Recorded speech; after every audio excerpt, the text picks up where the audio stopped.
उससे वो पागल थी, वो पागल है।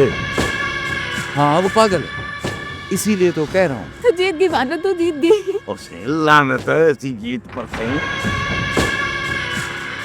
औरत नहीं निकल सकती बचल खान। लेकिन सही, वो तो पागल है।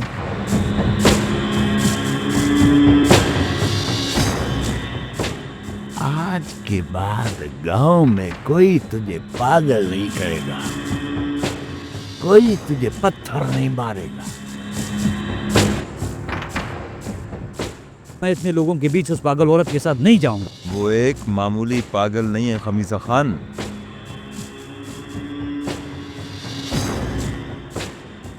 शादी हो गई है तुम्हारी? मैं चाचा खमीसा से शादी नहीं करूंगी।